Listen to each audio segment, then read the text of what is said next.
Good morning, good afternoon, and good evening, everyone, and welcome to this session 2 of the Amber and BGA Excellence, a session I'm particularly excited about. It's A Brighter Future, Culture, Diversity and Inclusion. And this session is very kindly sponsored by Advent Group. Shortly, I'll hand over to Peter McDonald, Director of Business School Services at Advent Group, to start the conversation with our fabulous panel. But before I do that, I just have a little bit of housekeeping. As I mentioned this morning, all the sessions are being recorded. So if you miss anything or you have to pop out for any reason, don't worry. We'll send you a recording of all the sessions about a week from now, so as you can make sure you're up to speed with everything and refresh your memory. And secondly, I mean, if you are here for the whole session, which we hope you will be, we want it to be as interactive as possible. So there's a Q&A panel just at the bottom of your Zoom screen. So please feel free to pop your questions in there, and Peter will get round to asking those towards the end of the session. So I think I've spoken for long enough. So without further ado, I'll hand over to Peter to start the proceedings. Thank you. Thank you, David, and good day and welcome everybody to what I'm sure will be a fascinating and insightful session.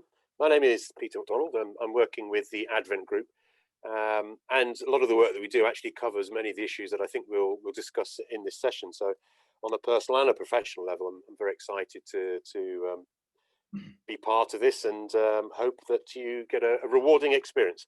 You're not here to hear so much from me. The panelists, the experts are here to guide and inform us. So without any further ado, what I'd quite like to ask of Cherie, Stephen, Juan Pablo and Paul is if you could just very briefly introduce yourselves and perhaps just give us an overview and an understanding of the organisations that you work with in your roles. And also it'd be very interesting to understand what was particularly appealing about this session for you, and why you're so excited and happy to be here. So Cherie, would you mind starting? Yeah, sure. So hi, everybody. I am Cherie Atchison, and I am the Global Director of Diversity, Equity and Inclusion, PECON, which is an employee success platform. I've also held senior leadership roles in DE&I at Deloitte and at Monzo Bank. I am a Forbes contributor on privilege awareness, anti-racism, equity, and so on, and also a published author of Demanding More. I am excited to be here today because I know we have a lot of different people from different backgrounds and different insights listening, hopefully, and I think it's great to have a collection of people together to again further the conversations that we're all really trying to do. Thank you. And over to you, Paul. Oh, I should know by now, shouldn't I? I don't know how many Zooms I've done, but yeah, my name is Paul Cisse. I run various D&I initiatives, including the National Diversity Awards, which is about rewarding positive role models and community organisations that do great stuff in the community. The Inclusive Top 50 UK Employers, Inclusive Companies Membership, where we reward organisations for being inclusive across all the strands of diversity and help them become more inclusive as an organisation across different sectors. And most recently, I've done Black Leaders as the founder of Black Leaders, and I've just set up a recruitment company called President Group. And I'm excited to be here because, you know, I like to see change, and you know, looking through the submissions when we did the awards, it was evident to see there's a lot of passion towards it, but there's still a need to continue the conversation. So it's really exciting to, you know, be part of that change. Absolutely. Thank you very much. Stephen, your turn. Thanks, Peter. Hi, everybody. I hope everyone's safe and well. I'm really excited for this session today. My name is Stephen Frost. I write, teach and consult on diversity inclusion, have done for many years since I had a full head of hair. I've written 3 books on it. I teach a few business schools around the world, which makes me very excited to be part of this panel and this session today as well. I think business schools have got a critical role to play because not only do they kind of educate, they also kind of legitimize. And so if we can actually kind of see diversity inclusion as a core part of leadership and a core part of the curriculum, we'll have fewer kind of big bad CEOs in the future, right? Because everyone will be much more aware from the get-go. And that excites me. And my day job is I run a diversity inclusion consultancy, Frost Included, shortly to be included. And we've got a wonderful team of people that I think are doing some really meaningful work all over the world. Our primary mission is impact. So we focus very much on design thinking, on outcomes, decision making, and how we can contribute to better decision making, which benefits everyone. That's fascinating. Thank you. And Juan Pablo, last but to Yeah, thank you for the invitation. As you can hear, I'm from Mexico, and I have been working in diversity and inclusion for the last 10 years.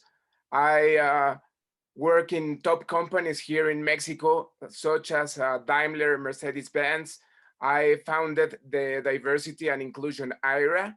I work for Grupo Bimbo too, that I don't know if you know, but it's the biggest bakery company in the world. And recently I work for Grupo Milenio, that it's a broadcast company that has several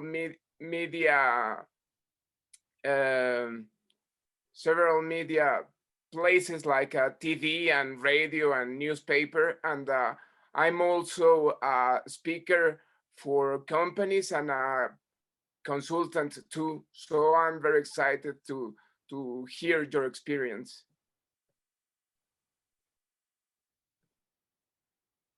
Fantastic, and thank you all very much. So we have a number of questions that have already been submitted, so I'm going to work through these, and what I'll try to do is rotate it so that each of the panelists gets the opportunity to take first bite, because often when you're the fourth respondent to a question, you know, many of the key points have already been pointed out. And if you do have questions, as David pointed out, please do submit them, and we will try and get round to them at the Q&A session at the end of this.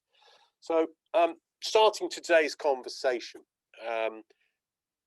there's been a fair body of research over the years that suggests, you know, particularly increasingly these days, people entering the workplace really do want to feel part of something, in that they look for the values and a culture in the workplace that they either can or want to identify with, and there are demonstrable business benefits in terms of performance with that in mind.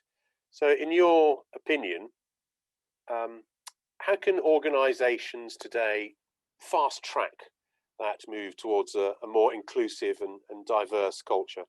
And Paul, I think you made a couple of points on that in your introduction, so perhaps you could respond first of all to this first question. It's a difficult one, because I don't think there's any fast track way into to changing complete culture within an organization. But there's a number of ways you can do it. I think when you join a company, make sure they've got good networks that have got a voice.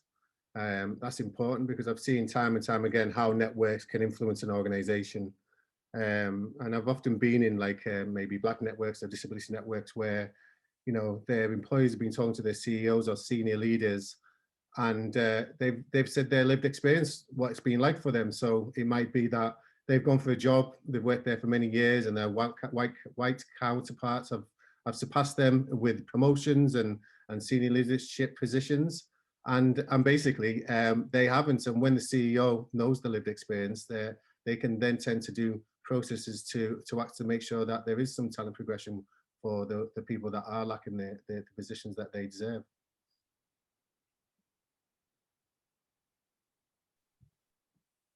I've muted myself now. So Stephen, would you like to add on and build on that? Yeah, no, I mean, Paul raises really important points about the networks. I think let me chuck in another maybe controversial one, which is, besides that essential work, I think it's also kind of reaching out to people who might not feel this is their work.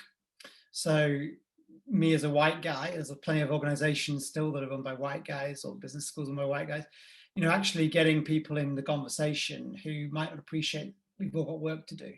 So for me, think about the strategy of the organization, right? How actually does inclusion help that strategy? You know, whether it's, you know, improve patient outcomes, a better P&L, a better customer service, how does it actually engage in that? Think about data, right?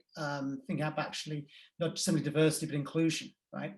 A lot of people say, well, you know, is this about me? I'm not in a network. Well, your behavior affects the culture. So actually, how can you create better psychological safety so that everyone can take part? How can you run your teams in a more inclusive way?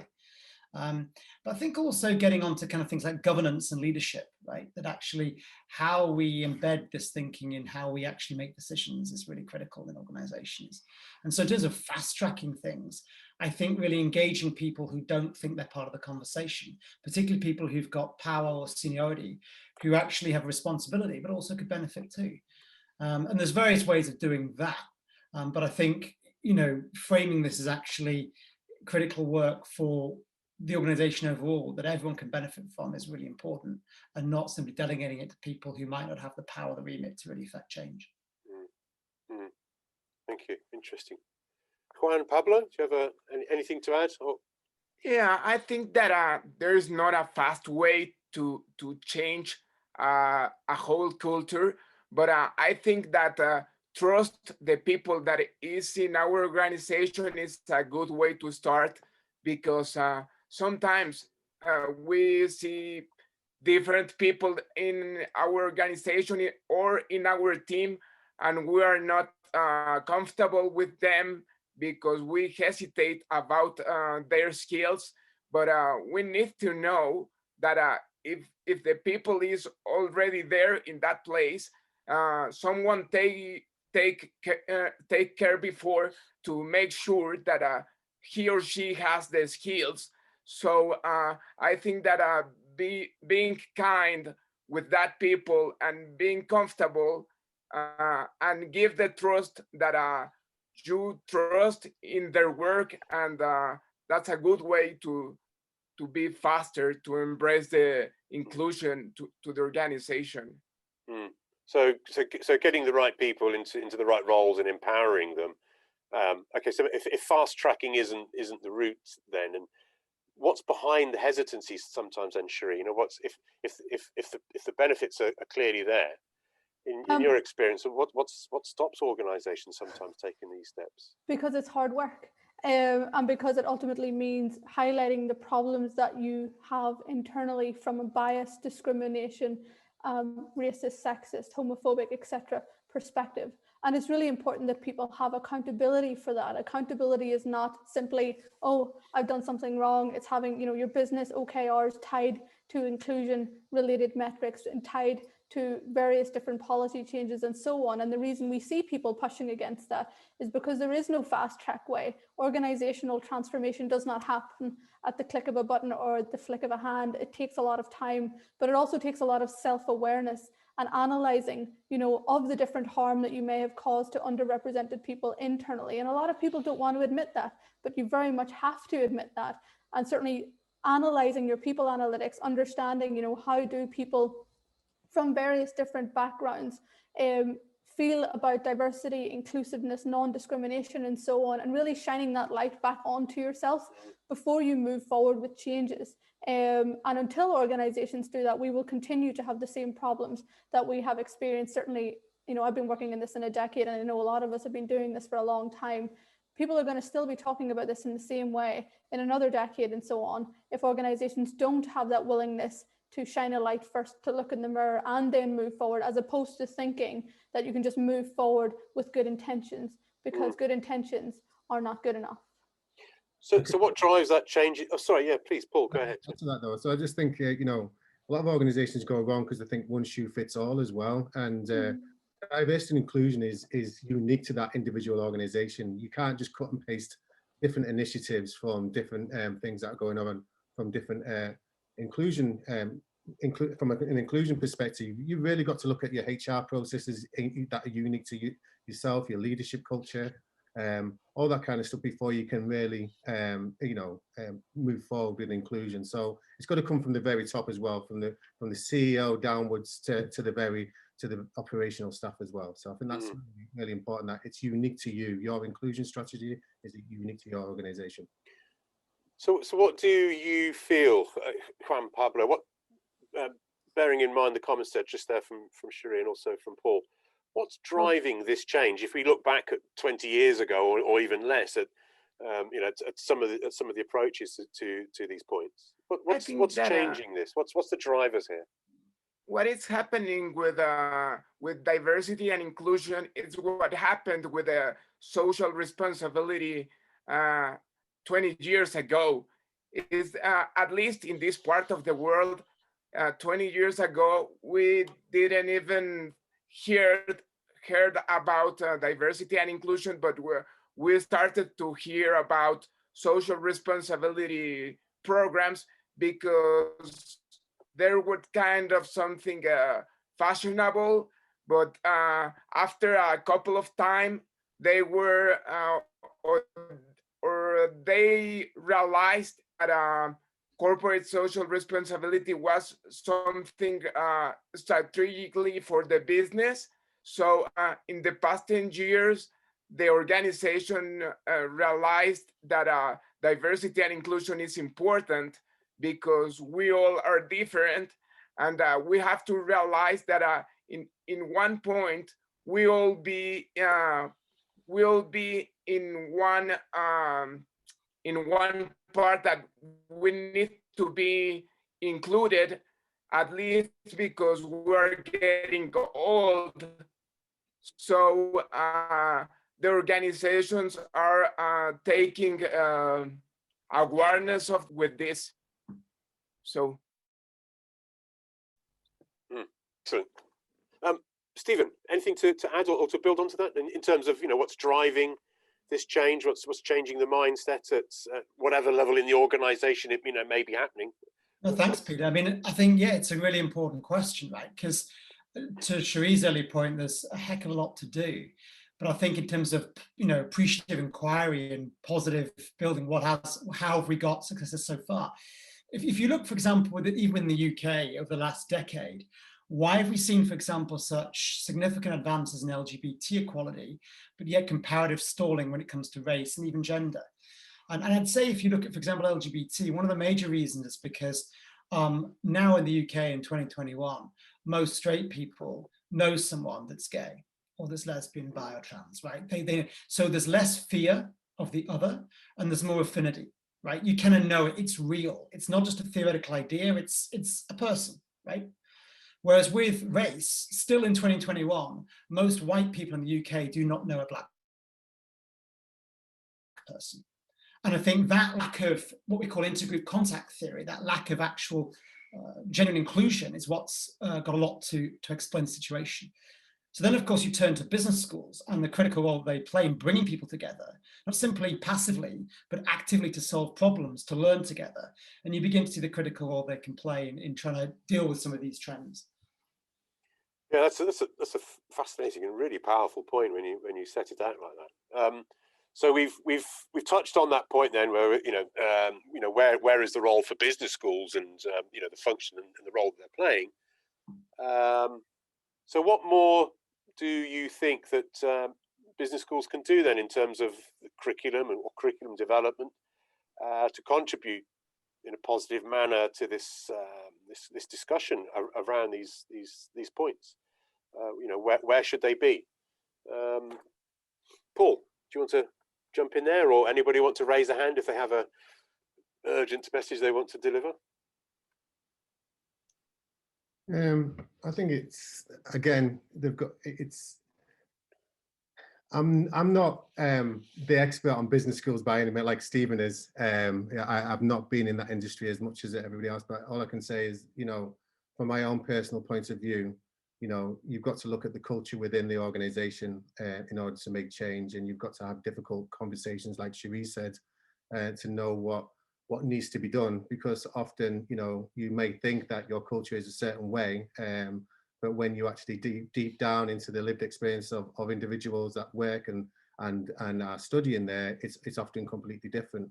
And you've got to look at the social economic things as well, where people are from, how much money they have to do the courses. I know from my own experience, when I went to college, I didn't have enough money to go to do my HND in computer programming. I couldn't have enough money to buy a computer, so I then fell behind, and so on and so forth. So it's about having them systems in place that everybody is, feels that they can progress, and having different initiatives in there so that everybody can progress no matter what background you're from. Yeah, cost is going to be a real barrier there, one of many. Juan Pablo, do you have any comments on the potential role there for business schools to help in this conversation? Well, the schools have the commitment to make the difference visible, and schools are little environmentals, so we need to teach our students that what happens inside the school is going to happen out there. So you have to start since the beginning, and then if you were a good student and you accept all difference or all kind of people and the situation in the school, then you can accept it outside there. So I think that the school is the second step behind your house, and then I think that that's why school is very important to embrace diversity and inclusion since the beginning. I agree. Thank you.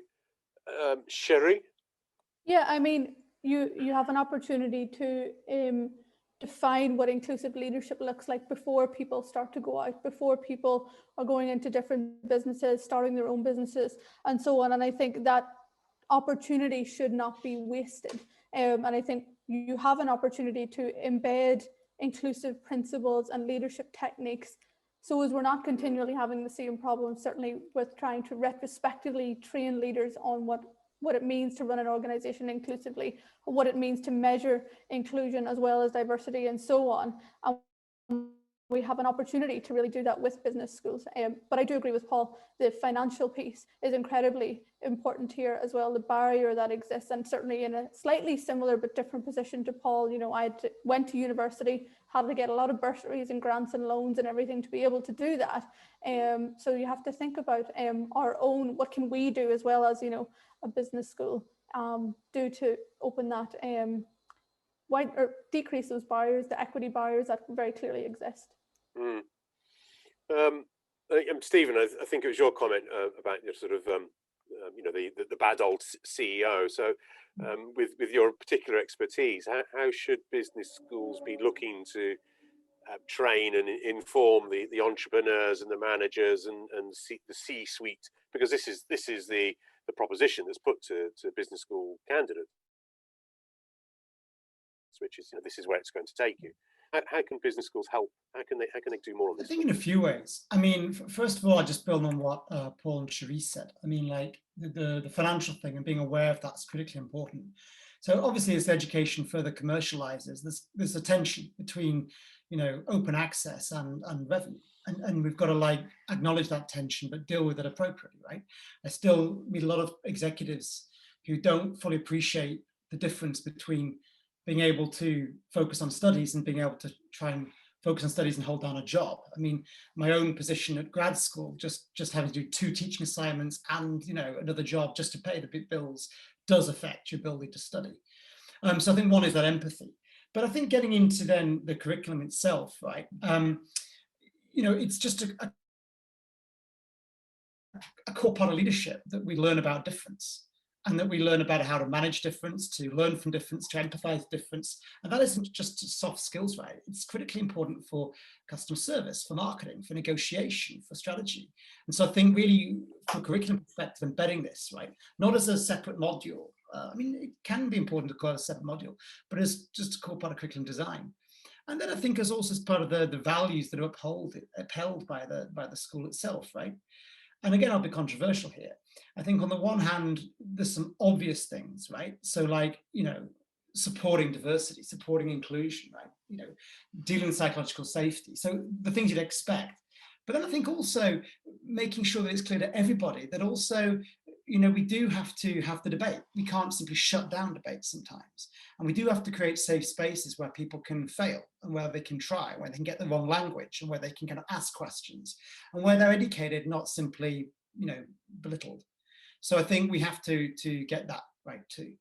So I think there's a lot that can be done commercially, educationally, but also in the leadership that's exhibited by the people in charge. Thank you. And also, if you embed inclusion within the curriculum, you know, as Stephen quite rightly said, then it transpires outside of that as well. But I think you've also got to consider again, I keep harping on about lived experience and the confidence issues that people go through when they're going through the curriculum, because certain strands of diversity are just not as confident as others, and that's the fact. And so when you're looking at like maybe Afro-Caribbean or people with disabilities, certain disabilities anyway, you know, they may not be as confident as go through the course as others. So it's about building in structures so that they are supported and build their self-confidence to be able to become the future leaders and the future entrepreneurs of tomorrow. Designing an open university Black leadership and empowerment course to be accredited. And this is all about, you know, getting people from inner city areas empower themselves at first, because ultimately they just don't have the confidence. They will not go to the business schools. They're not reached out. They don't have the confidence to do that. So we need to have some kind of systems in place that they can feel it's achievable for them. And that's really important. And then when you've got people that are underrepresented in universities and they're actually going to university and achieving and then going and passing the degrees, then that's going to bode well for everybody else. And when when you've got inclusion written into the curriculum, then basically you've got a win-win situation.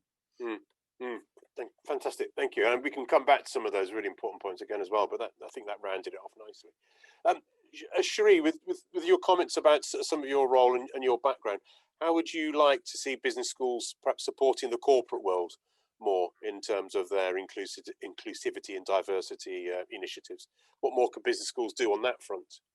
Yeah, I think what we can do is certainly the evolution of metrics and measurement. I think it's really important that we understand. We've seen organizations certainly measuring diversity quite a lot as the success measure of diversity representation, but actually not so much, and certainly not as much as we should when it comes to inclusion metrics. And you can do that. Certainly that's what I do at Peakon and what we do for thousands and thousands of employees. But the purpose of measurement means that you can check if things are working. You can check if initiatives are going in the right direction or if they're not. But the key part of this, and the key part certainly of business schools, is role modeling this kind of behavior. You know, you're checking and understanding employee engagement around all of the different facets, making sure that you split this by protected characteristic and so on. As Paul said, there are different groups of people that are less confident and less privileged and less willing, because of the various different worries and so on and psychological safety that they don't have, to raise these issues. And we have to role model the different systems and so on that allow us to do that, to be able to really capture that insights. Because what is happening is we're seeing businesses and so on using ad hoc ways to capture that, whether it's through facilitated sessions, one-to-ones, or with employee resource groups. But one, that gives you a singular point in time view. Two, it's biased because you'll only go to the people typically that are comfortable talking to you. And three, it only allows those that are most comfortable sharing. And what you need is something that stops that, takes that barrier away, and allows you to get insights from everyone. And what we need is business schools certainly and corporates to move in that direction. When you share DE&I reports, share actual DE&I reports, not just diversity reports. Any of the reports that I have written for all of the organizations I've worked for have been diversity and inclusion reports. Certainly the one at Peakon very transparently shares how we have found certainly women, men, people from all different ethnicities and so on have a different perception when it comes to inclusiveness, non-discrimination and so on, and then what we're doing about that. And that's what we need business schools as well to do. We need you to role model that kind of behavior as you go into the business world, as you start to do more in the corporate sphere as well. And Juan Pablo, I mean, the idea of the role models and the analytics and the monitoring of that data, I mean, how does that reflect your experience of the clients that you mentioned at the outset that you're working within Mexico and across Latin America? Well, I think that diversity and inclusion, it's not about presence, it's about representation. So sometimes we think that if we have someone with disabilities in our organization, we are okay. And if we have someone with other race or with other from other country, we are okay. But at the end, only 5% of all our organization is part of a minority. So that's the thing that Cher was talking about right now, that we need to measure what we are in the beginning and what we want to get in.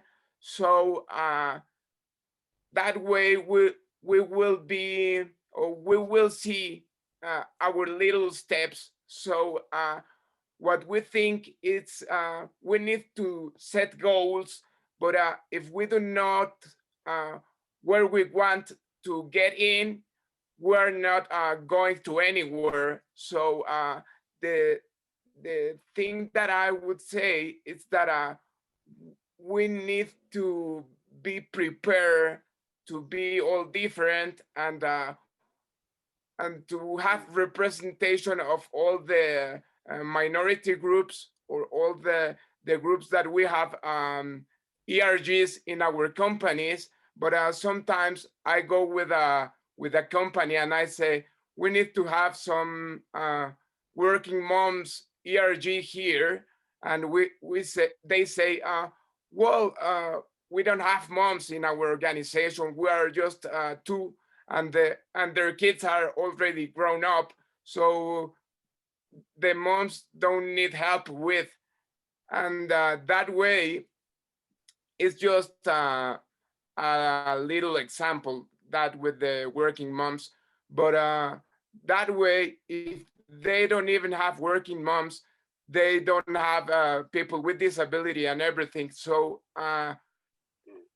after asking that, they don't even measure what kind of people they are working with, because they only figured it out what kind of career you have, or what is your professional activity.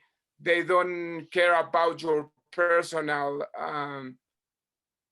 your different things in your personal life. So you need to understand that you are working with people. That's a nice way to start. I mean, I really see this consistent theme of, I'm trying to choose my words carefully, getting as wide a range of voices heard as possible, and then it's how you're measuring and how you're monitoring that, and then clearly a need for flexible approaches. Still some thought and conversation to think about how business schools might be able to contribute to that, but shifting the focus slightly now, and perhaps broadening that out in terms of not just the focus on, what can business schools do.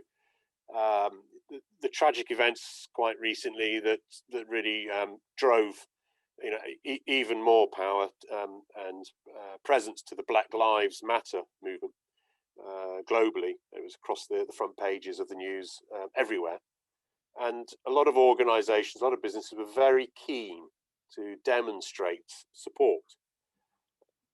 Do you think that organisations are still acting on the movement's principles? Do they understand the principles? And how can businesses, including business schools, how can they ensure that they're constantly evolving their cultures with this kind of very powerful moment in mind?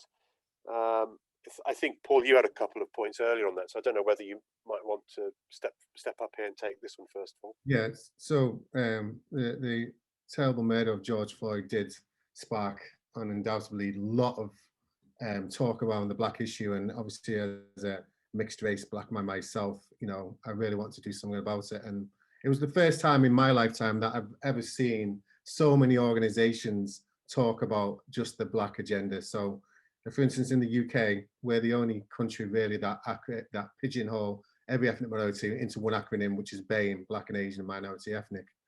And you don't really get that anywhere else. And so when we're doing like stats for the inclusive top 50, we have BAME stats, which is great, but often when you break the BAME stats down into who's employed in senior positions, it might be of a certain Asian persuasion or various other acronyms, but Black is nearly always the lowest stats in senior positions. And so it was great that organizations are having that conversation. But what I found is there's lots of listening groups that was going on and lots of consultation. There was grabbing the only Black person that they know that thought they could lead it. And even just because they're Black doesn't mean that they're qualified to talk on Black issues. And they may not want to, but often that happens. And what also often happened is it's almost like an empathy trial. So, you know, this is the experience. We really feel sorry for, you know, the experience that you've had, but there's no actions with it. And whenever I do a business, I want actions, you know what I mean? So we can have all these conversations about Black inclusion, but if there's no actions with it, it's not going to go anywhere. So I think when you're talking about the Black agenda wider, I think you know, when you're looking at the processes for talent progression for Black people, and not just for Black people, for diversity as a whole, make sure that, you know, there is a strong talent progression route for them to go to. That's crucial, and make sure the culture is right for them to thrive. Because you've got to look at, you know, what are the blockers for that person to thrive. You know, is it the middle management? Is it the senior management? Is it led from the very top? You know what I mean? Is the language right within the organization? Is it inclusive language? Do you know what I mean? Have you got inclusive leadership? Are you doing the right processes with regards to marketing, internally and externally? And I think a lot of organizations, like some sectors to do with pride as well, but a lot of stuff to do with pride, but there's nothing there. You know, there's still LGBT inclusion has gone down this year with the inclusive top 50 within senior positions. So, but more organizations have basically promoted pride throughout everything that they do on their websites, throughout the shops and their paraphernalia, but it's actually gone down. So what's that saying? They're not living what they're talking. So yeah, there's lots to be done. But so my key thing was take actions from what you're actually doing. Make sure these clear processes in place. Sure. Yeah. Okay. And Please, Sherry, I was going to invite yeah, you. so one of the things that at PCON, we have the world's largest standardized data set, understanding around engagement, inclusion, and so on. And we have an event coming up, but I'll share it within this group for now before we share it at that event. And what we did find in our data set was that over the summer, we've broken it by people of color and white, because it's very hard to get a standardized data set when it comes globally to ethnicity. That in the summer of last year, after the murder of George Floyd, we saw that a significant increase when it came to around people from non-white ethnicities commenting and talking about DE&I on the platform, and their inclusion scores increasing. But what we did see in September was that all of those scores strategically took a big slant down, because clearly organizations were saying, oh, we're going to do this, we're posting a black square, we care about this, here's a donation, and then haven't bothered seeing through anything. And we'll talk about that more on our Every Voice Counts event that's coming up on the 8th of February, and the other insights that we found actually around white men and their responses on that time as well, which is incredibly insightful. But what we've seen is that organizations have very quickly, and most of them have really scrambled. I do quite a lot of consulting as well, and at that period was incredibly busy. Organizations scrambled because they, one, weren't prioritizing it before, two, needed to prioritize it, and three, were rushing out statements that were not properly thought through, were not data focused, and then didn't have appropriate checks in place to check whether they were going to actually deliver on something and what success looked like. So what we have seen, even certainly from our data set, is that we've had a lot of big promises and not a lot of action coming through. And what we need from people is to measure this, is to measure what we're doing to make sure that we don't let it slip. What happens with accountability, like I mentioned at the start, is when things stop trending, priority shifts and changes, things get more difficult, senior leadership accountability slips, and you need to start to build that in from the beginning. So again, your senior management team's OKRs must be tied to inclusion. And again, we do this at PCON. All of our senior management teams' scores around inclusion are directly linked to their OKRs. They are rated on them quarterly. They have actions they must implement every quarter. And so on, you have to start thinking about it in the same way that you would develop, a technology strategy or an engineering strategy.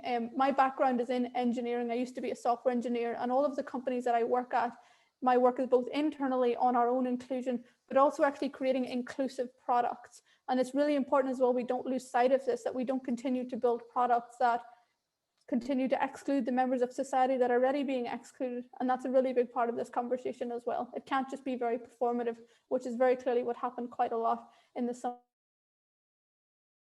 of 2020. Thank you. Juan Pablo, a lot of promises and a lot of good intent put out, but not a lot of action. How does that? What's your reflection on that summary with regards to the? I think that we all want to be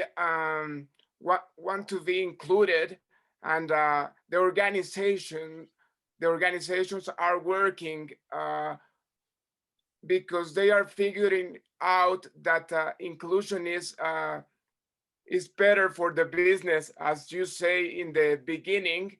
And as I already say, at the end, inclusion is about representation, because if more different an organization is, you have a lot point of views, and then inclusion, it's becoming a key piece of sustainability, and being different and embracing all the difference in our society. It's the only way to be part of or your business in several years. Right now, we cannot see a restaurant that discriminates Black people, for example. So if you want to still in the business, you have to accept all kind of people in your business. So with that little example, we can see that if we don't want to change because we are inclusion is not in our values, we have to change because it's going to be good for the business at the end. Absolutely, absolutely. Thank you, Juan. And Stephen, before I just ask you to contribute any further thoughts, and I think Cherie has just reminded us that unfortunately she needs to step out a little bit earlier. So if the screen goes black, it's for absolutely valid reasons. She needs to be somewhere else. It's no reflection on the debate. So thank you very much, Cherie. Thank you very much. Stephen, could you add any further comment to these points about the impetus and some of the actions around the Black Lives Matter summer of last year? I'm happy to look. I mean, there's so much we can talk about, and there've been some great points made already. But I mean, for me, this comes down to like three paradigms, if you like. Whenever we look at organizations and their diversity inclusion work, you can kind of almost categorize them into one of three buckets. There's either what we call diversity 101, which is at the end of the day, organizations are doing this because they have to, right? But fundamentally, it's license to operate, it's regulation, you're doing as you have to. But we know that even that is fragile, as the fact that it was removed, the gender pay gap reporting requirement this year. So there's a kind of a compliance approach, and beyond all the PR, that is still the overwhelming driver for most organizations. But that, of course, has limited value. There's a second approach, which we call diversity 2.0, and that's really a marketing approach. So we saw this come into its zenith last summer, post Black Lives Matter, where you had, all the kind of phenomenal marketing and PR that we saw. But indeed, scratch beneath the surface, and it's quite interesting. So, for example, we did a review of the top 100 brands in the world and how they responded to Black Lives Matter. And there was some phenomenal marketing. I mean, Adidas and Nike retweeting each other was unprecedented, right? But you scratch beneath this and you actually see a big disconnect between the external marketing and the internal reality. I mean, Nike and Adidas, just to take two examples, had virtually all white execs, leadership teams, and so forth, for quite a lot of levels. So that clearly was insufficient. There's a third approach where we do most of our work, which is really around inclusion 3.0, right? Which is really around actually how organizations do this in the design thinking and the decision-making of what they do. So to take an example of pharma companies, it would be fair to say that, prior to last year, most pharma companies were compliance driven, right? Diversity 101. But it's fair to say now, credit where credit's due, that there's a few of them, and it still is a few, but it's a really positive trend, that are now definitely in this third space where they're thinking not of this simply as an HR issue, but are thinking of it in terms of systems thinking, like the clinical trial diversity, right? If it's disproportionately Black and Asian folks dying from COVID, why are our clinical trials still overwhelmingly white middle class volunteers? Right? Or in design thinking in tech products, where you have loads of racial bias in the algorithms that are resulting in hair dryers or automatic taps or driverless cars that are basically racist. So I think for me, we still haven't got a vast majority of tipping point of organizations yet to this third area, but there are some positive signs of progress. And I think it's around now how thinking, challenging decision makers, smart people, designers, people in positions of power to take this seriously, to go beyond compliance, to go beyond marketing, to actually embed it in what you do, not just because it's a nice charitable thing, but because it fundamentally improves what you do as a business. And that's encouraging because we are starting to see signs of that happening. And that's certainly where we're doing some interesting work.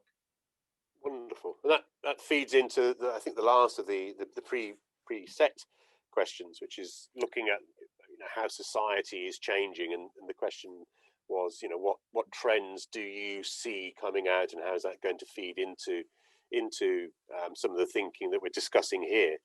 But perhaps with what you've all just contributed to on that last point around Black Lives Matter, how can organisations be better prepared then to realise and to serve these societal changes that are coming through?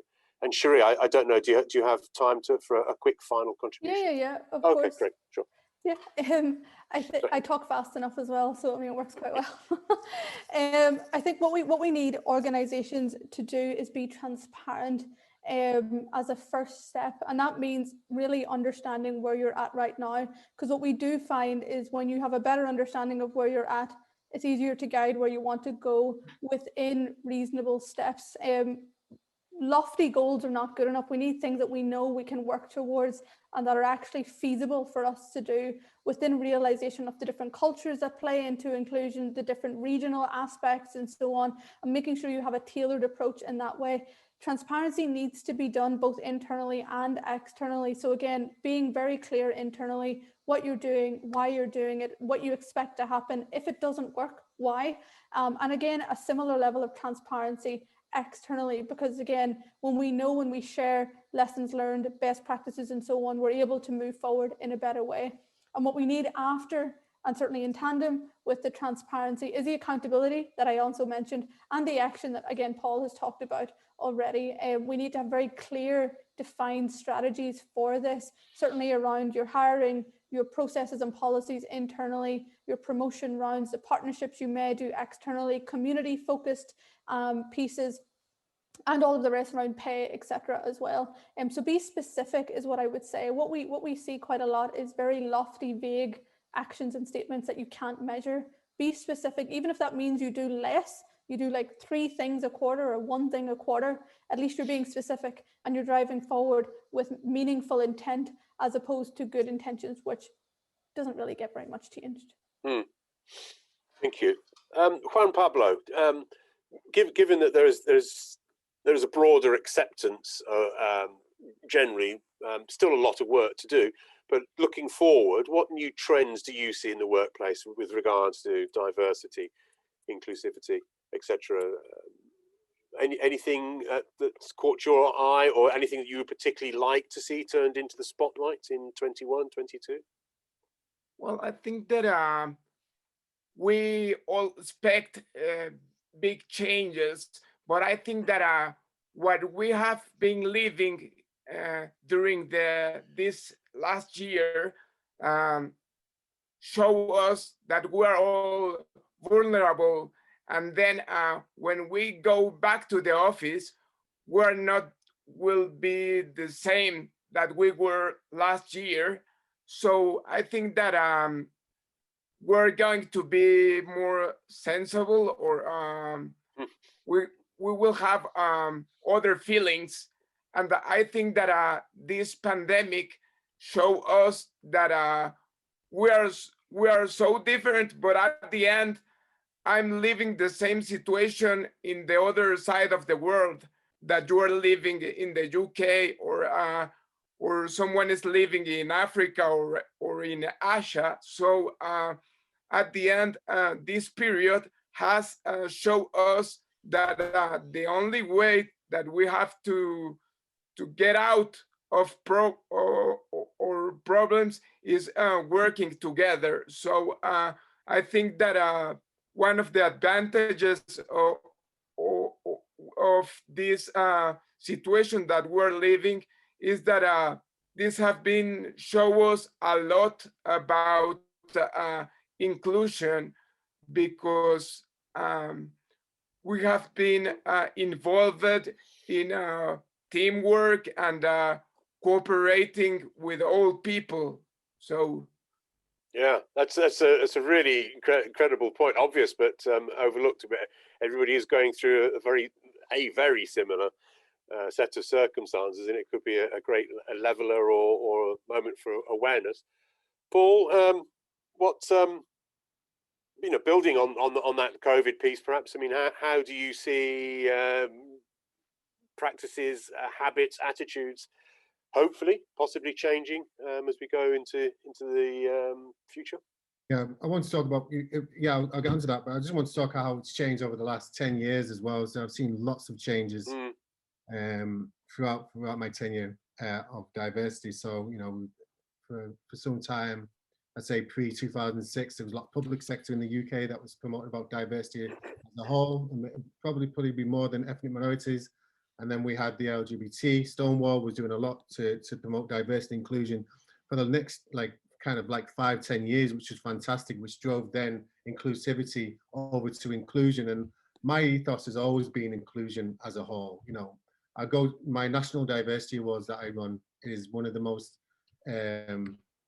inspirational places that I've ever been, because you've got people from every single strand of diversity, trans, different religions, different abilities, different races, all in one room, just celebrating who they are as an individual. Diversity inclusion is not a hard concept. So I'm just going to get that out there. We should all just be accepting everybody for who they are. That's it. It's just not difficult. It's as simple as that. But obviously the processes that we need to do there, because we're so far in systemic racism and all that kind of stuff is so far removed from what it should be.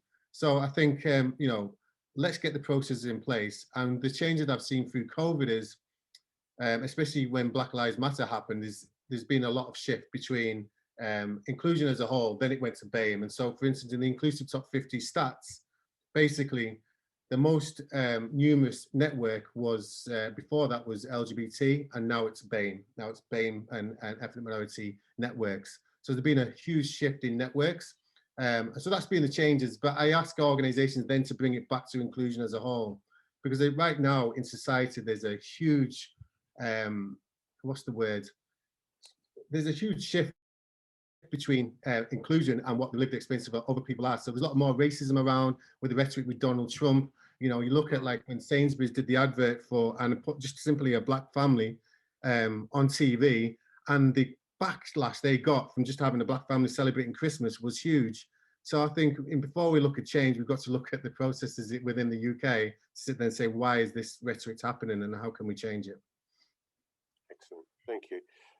Stephen, you've moved around on my screen. Sorry, that threw me just for a second. Final comment on that point then, sort of trends and opportunities and what might be in the spotlight in the near future through 21 and 22 and onwards. No, totally building on Paul's point there about the changing networks and so forth. I mean, I think for me, a few things. One is generally we've seen a move towards transparency, right, which is, I think, to be welcomed. I think it was Bob Diamond, the former CEO of Barclays, that said, culture is what happens when people think that nobody is watching. So actually, we can do all the D&I programs we want, but fundamentally decisions get made often in a vacuum, certainly a vacuum devoid of inclusion and diversity. So how do we actually kind of get some transparency and some accountability around that? And so for me, I think the trend towards, for example, not just gender pay gap, but an ethnicity pay gap is to be welcomed and more. Hopefully we'll also shine a light on disability, which we haven't mentioned yet, where, the underemployment of disabled people is, an outrage, really. So I think, that transparency has got to be good. Then linked to accountabilities, the kind of metrics that, Cherie touched on and that lots of other organizations are now doing, linking to KPIs and so forth. So I think transparency, accountability, really positive. But I guess I just end with a kind of note of optimism / caution. When you think about what we've all been through, this experience of COVID pandemic ongoing, right, and traumatic in many different ways for many people, I think it really just presents us with a choice.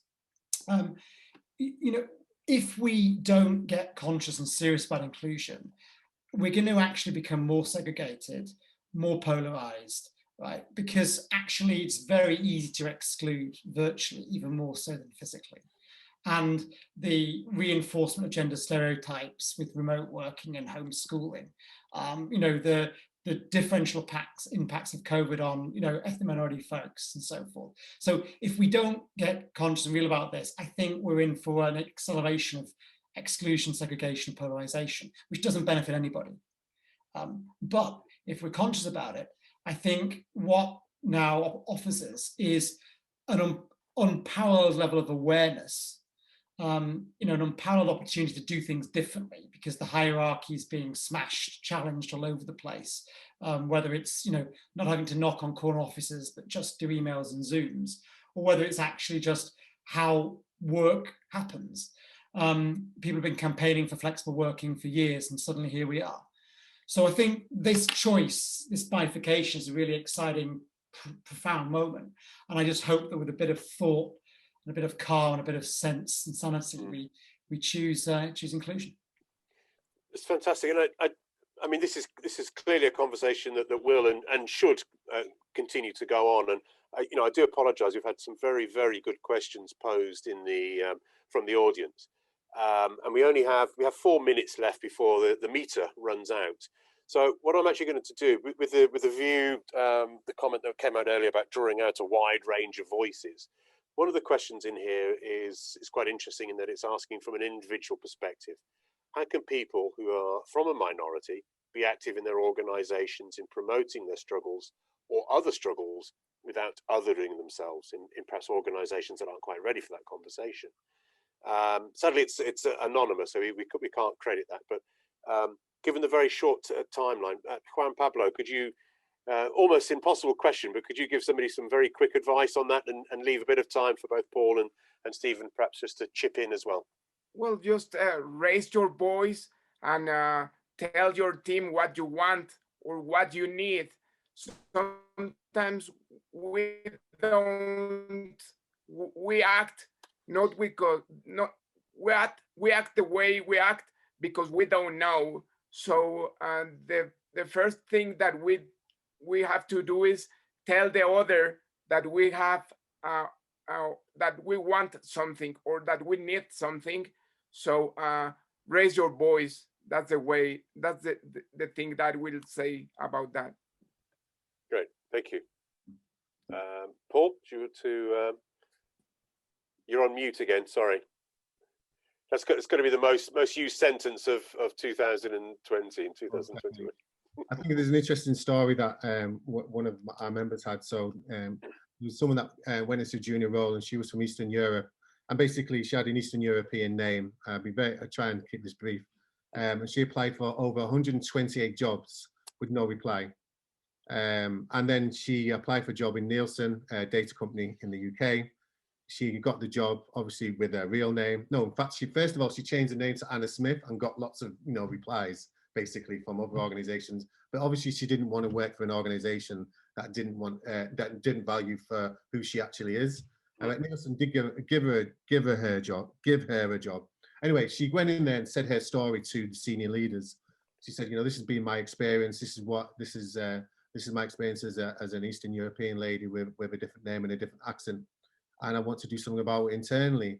And so she came up with the idea of setting up a mosaic network, and she did. And she got everybody that's from different cultures, that speak different languages within Nielsen, to join the network. And within a short amount of time, that went global. So it went from the UK to global. Right. And from that, she's gone quite senior within the organization. But she just basically, what Juan Pablo said is, use your voice, but use it in such a way that it's not offensive. Use it in a way that you draw on the lived experience of other people, because everybody will face some kind of discrimination. I don't care who you are at some point. So and then build that into your own voice and say, well, this is actually my lived experience. Can we do something about it? I'd love to do this, and come up with a plan. And hopefully the senior leadership will listen and help you and help nurture that, because it's good for them as well. Absolutely, thank you. And Stephen, you pick just 20 seconds to wrap that up. No. Own your vulnerability, own your power, use them wisely, and elicit reciprocity, and also partner with other people. Don't feel it's all on you. Partner with other people who are as different from you as you can handle, and the two of you will be more than the sum of the parts. Fantastic, fantastic. Well, listen, I mean, we must be right in the last couple of seconds of the session. So, you know, first of all, I'd like to thank the audience. Thank you for joining us today. I absolutely like to thank David, Paul, Max, Emily, and everybody at Amber for putting today on. And of course, not least at all, Stephen, Paul, Juan Pablo, and Sherry. Thank you so much. It's been absolutely fascinating listening to you. Thank you all. Stay safe. Thank you for having me. Really enjoyed Thank it. you. Thanks, guys. Thank you. Well, thank you once again. Just to close the session. Firstly, thank you to our panelists, Sherry, Stephen, Juan Pablo, and Paul. That was an incredible panel. I took so much from that. It was fascinating. And most of all, thank you so much to Peter McDonald and Advent Group for both chairing the session and also for your kind support of the event. We really appreciate it. Thank you so much. Just to remind everybody, the next session starts in 30 minutes. So that gives you plenty of time just to grab yourself a cup of coffee and settle in. Again, so that's at 3:30 p.m. GMT here in the UK. And the topic will be strategic business school partnerships. So all that remains for me to say is thank you once again to Peter and the entire panel for your time and your insight, and goodbye.